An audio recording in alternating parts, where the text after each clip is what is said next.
नमस्कार दोस्तों, मैं अतुल दुबे आपका नॉलेज बूस्टर एकेडमी में स्वागत करता हूं, अभिनंदन करता हूं। जैसा कि आप जानते हैं कि सीरीज चल रही है इकोसिस्टम की, और ये मात्र जो है आपके ज्ञानवर्धन के लिए और आईएएस, पीसीएस, एसएससी और एनडीए जैसे एग्जामिनेशन की तैयारी करने वाले वो स्टूडेंट्स इससे लाभान्वित हो सकते हैं। साथ ही साथ जो ज्ञानवर्धन के लिए इकोसिस्टम को पढ़ना चाहते हैं वो भी आकर इसको समझ सकते हैं और अपने आसपास के पर्यावरण को इस ज्ञान से शुद्ध कर सकते हैं। ये चीज है, इसे रिसाइकिल व्यवस्था भी कर सकते हैं। बिना ज्ञान के, बिना उसके हम लोग उसको पॉसिबल है नहीं कि हम उसको ठीक कर पाए।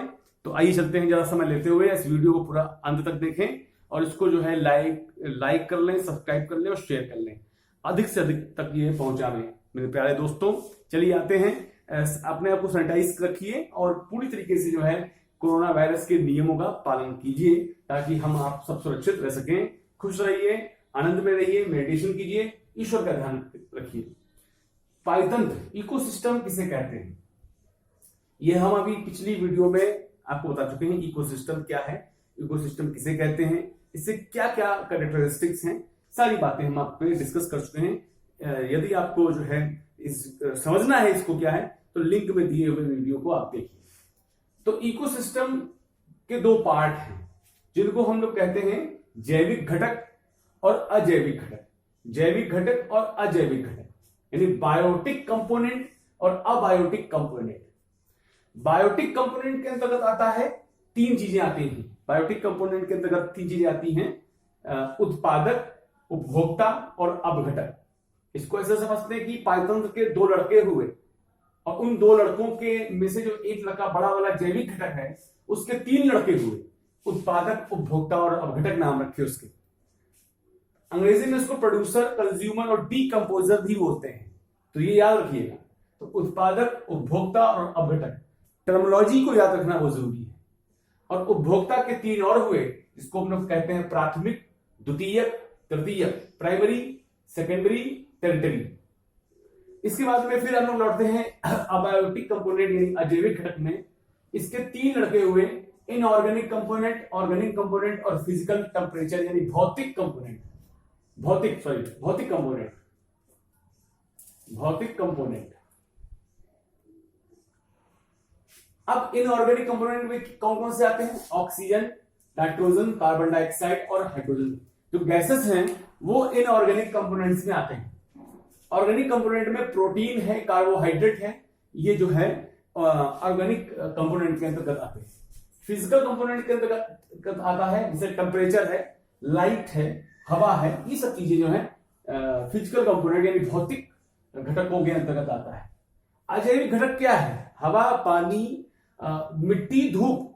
हवा, पानी, मिट्टी, धूप, ये क्या है? ये अजैविक घटक है, अबायोटिक कंपोनेंट है। चलिए चलते हैं हम लोग वहीं पे, जैविक घटक किसे कहते हैं और कितने प्रकार के जैविक घटक होते हैं, क्या डिफिनीशन जैविक घटक की हो सकती है। देखिए, जैविक घटक जो है उसमें दो चीजें आती हैं। ऐसे जीव, ऐसे पौधे जो दो तरीके से हम इसको डिफाइन कर सकते हैं। स्वपोषित संगठक यानी कंपोजिशन ऑफ स्वपोषित, इसको ऑटोट्रॉप्स भी कहते हैं जो है, और परपोषित यानी परपोषित संगठक को बोलते हैं हेटेरोट्रॉफिक कंपोनेंट, अंग्रेजी नहीं बोलते हैं। खैर चलिए, स्वपोषित और परपोषित संगठक समझिए। स्वपोषित संगठन किसे कहते हैं? कि ऐसे प्राणी, ऐसे जीव जंतु जो दो तरीके से यानी प्रकाश संश्लेषी विधि द्वारा और जो है रसायन संश्लेषी विधि द्वारा अपना भोजन, अपना आहार बनाते हैं, ऐसे को स्वपोषित संगठक कहते हैं।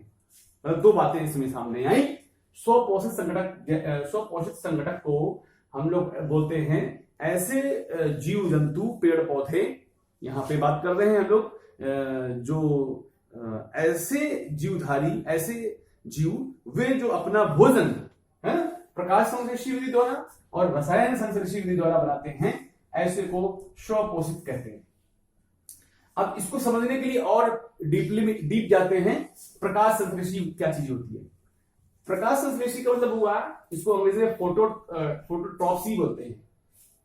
ऐसे जीव जो अपना भोजन वातावरण के अकार्बनिक पदार्थों से बनाने में सक्षम होते हैं। ऐसे जीव वातावरण के अकार्बनिक पदार्थों में बनाने में सक्षम होते हैं। अकार्बनिक पदार्थ का मतलब हो गया जो ऑक्सीजन, नाइट्रोजन, नहीं सॉरी, प्रोटीन और कार्बोहाइड्रेट। अकार्बनिक नहीं, इनऑर्गेनिक। अकार्बनिक को अंग्रेजी में इनऑर्गेनिक बोलते हैं। तो अकार्बनिक कंपोनेंट मतलब जो ऑक्सीजन, नाइट्रोजन, कार्बन डाइऑक्साइड, इससे जो है बनाने में सक्षम होते हैं।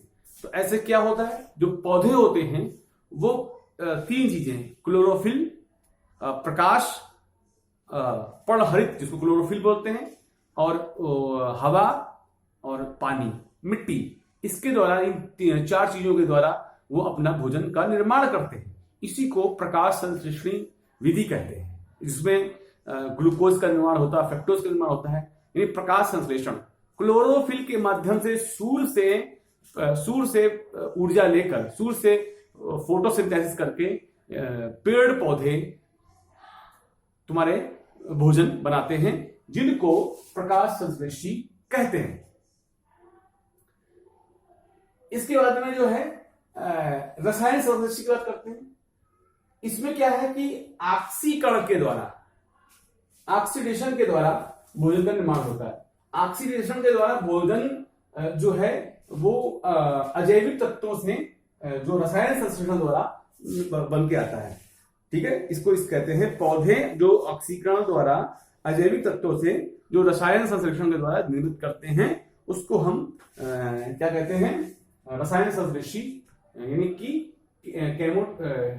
केमोट्रॉप्स भोजन निर्माण की विधि कहते हैं। इसको हम लोग प्राइमरी प्रोड्यूसर भी कहते हैं। इसको हम लोग क्या कहते हैं, प्राइमरी प्रोड्यूसर भी कहते हैं। अगर ये वीडियो आपको ये दिख ना रहा हो तो 360 पिक्सल पे आप इसको देख सकते हैं। 360 अपना जो वीडियो का वो सेटिंग है, वहां जाके 360 पिक्सल को कर लीजिए, आपको ये पूरा दिखाई पड़ेगा कि ये लिखा क्या है। तो प्राइमरी प्रोड्यूसर भी इसको कहते हैं, प्राइमरी प्रोड्यूसर्स भी कहते हैं इसको, प्राथमिक प्रोड्यूसर्स भी कहते हैं इसको, यानी कि प्राथमिक उत्पादक भी कहते हैं। ठीक है, ये चीज हुई, ये हुआ स्वपोषित संगठक, मैंने समझाया आपको। अब बात करते हैं परपोषित संगठक की। इसमें जो चीज आती है वो जंतु आते हैं और सूक्ष्म जीव आते हैं। परपोषित संगठक का जो चीजें आती है उसमें जंतु और सूक्ष्म जीव आते हैं। तीन लड़के उसके हुए, मृतजीवी, परजीवी और प्राणसंभोजी। देखिए, मृतजीवी क्या होता है कि जो जीव मरे हुए जो जीव हैं, उन जीवों के माध्यम से जो घोल बनाते हैं, ऑर्गेनिक कंपाउंड का घोल बनाते हैं, उस घोल से जिंदा रहते हैं, यानी दोबारा रीजनरेट हो जाते हैं। जैसे कि हम इसको इस तरह समझते हैं मृतजीवी को कि जो पौधे दोबारा रीजनरेट करते हैं, उन्हें हम मृतजीवी कह सकते हैं। जैसे कि हम कहते हैं कि जैसे जो मृत पौधे हैं या जंतु हैं, उनसे जो प्राप्त जो जैविक यौगिक हैं, जो बायोटिक कंपाउंड्स हैं, वो बायोटिक कंपाउंड्स के घोल के रूप में जो है हम इसको ग्रहण करते हैं। ठीक है, इसको मृतजीवी कहते हैं। और परजीवी क्या होता है, ये पैरासाइट्स होते हैं, ये दूसरे जीव जंतुओं पर पूर्णतः निर्भर होते हैं, उन्हें परजीवी कहते हैं। और प्राण संभोजी वो कहते हैं जो अपने मुख के द्वारा आहार लेते हैं, यानी हम आप जो बड़े जंतु हैं, जीव जंतु हैं, सिंह हो, कुछ भी जो अपने मुंह के द्वारा भोजन ग्रहण करे, वो प्राणी संभोजी के अंतर्गत आता है। इसके बाद में जो है अजैविक और भौतिक संगठन किसे कहते हैं। अजैविक भौतिक संगठन के अंतर्गत मैंने आपको बताया जो अजैविक घटक क्या होते हैं, हवा, पानी, मिट्टी, धूप, ये जो है जितनी बातें होती हैं ये अजैविक संगठन के अंतर्गत आता है। इसके तीन लड़के हुए अकार्बनिक, कार्बनिक और जलवायविक, जिसको मैंने यहां पे लिखा हुआ है। ठीक है, इसको समझने के लिए अकार्बनिक संगठक, फिर कार्बनिक संगठक और जलवायु संगठक को हम लोग समझते हैं। चलिए देखिए, इनऑर्गेनिक की बात करते हैं, जिसमें विभिन्न पोषक तत्व की बात आती है, जैसे कार्बन डाइऑक्साइड है, नाइट्रोजन है, ठीक है, ऑक्सीजन है, ये फास्फोरस है, ये सब जो है एक साइकिल ऑर्डर के द्वारा, जिसको हम लोग कहते हैं साइकिल, पाचन का साइकिल। भाई इसको हम जो ये चीजें आ रही हैं, इसमें आपने सुना होगा कार्बन चक्र,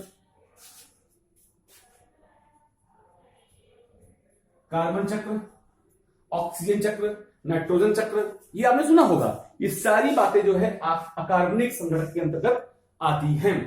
फिर कार्बनिक की बात कर लेते हैं। कार्बनिक जो अजैविक को जैविक से जोड़ते हैं वो कार्बनिक। जैसे मतलब इसको समझिए कैसे, ये प्रोटीन, कार्बोहाइड्रेट, लिपिड, ठीक है, खाद, मिट्टी, पदार्थ, ये सब आदि से मिलकर बनते हैं और ये अधिकांश जीवों के शरीर बनाते हैं, शरीर निर्मित करते हैं। ये अधिकांश जीवों का शरीर से इससे निर्मित होता है कार्बनिक संगठक से, ठीक है। तो शरीर का निर्माण होता है और क्या होता है, अजैविक घटकों को जैविक घटकों में चेंज करते हैं, यानी बायोटिक को अबायोटिक में चेंज करते हैं। और अपरदन की क्रिया मृतोपजीवी, कवक, फंगी और तुम्हारे जीवाणुओं द्वारा होती है। मतलब उसमें ये चीजें होती हैं कि उसको उससे जैसे डिकम्पोजिशन जब पैदा होता है तो जो बैक्टीरिया इत्यादि है उसमें जो है ये चीजें होती हैं। इनके द्वारा मृत परजीवों, मृत जीवधारियों को कुछ अकार्बनिक रूप में परिवर्तित हो जाता है। ये पदार्थ पुनः हरे पौधे द्वारा ग्रहण कर लिए जाते हैं और इस प्रकार कवक और जीवाणु व अजैविक संबंधों से ये प्रक्रिया संबंध होती है, जुड़ती है, अजैविक घटकों से ये रिलेटेड होती है। ये समझ में आई बात। अब जलवायु क्लाइमेटिक की बात कर लेते हैं। क्लाइमेटिक में ये दो प्रकार के होते हैं, एक तो वायुमंडलीय, जिसमें सूर्य का प्रकाश हो, तापमान हो, नमी, वर्षा आदि हो, और भू संबंधी यानी मिट्टी की बनावट, स्थलाकृति।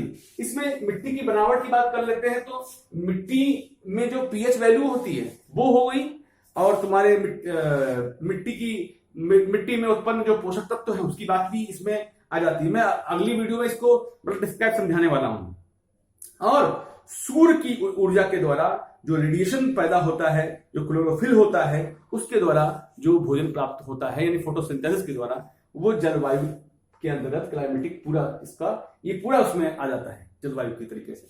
तो ये रहा आपका पारितंत्र इकोसिस्टम, जो कि आपके टाइप्स को डिनोट किया। मैंने आज तक टाइप्स बताया। अब मैं आगे जो है इकोसिस्टम की कैसे वर्क करता है, क्या उसकी कार्यशैली है, उसकी कैसे रन करता है, मैं अगली वीडियो लेके आने वाला हूं। इसके लिए आप तैयार रहिए और इस वीडियो को अंत तक देखिए और सब्सक्राइब जरूर कर लीजिए। नमस्कार।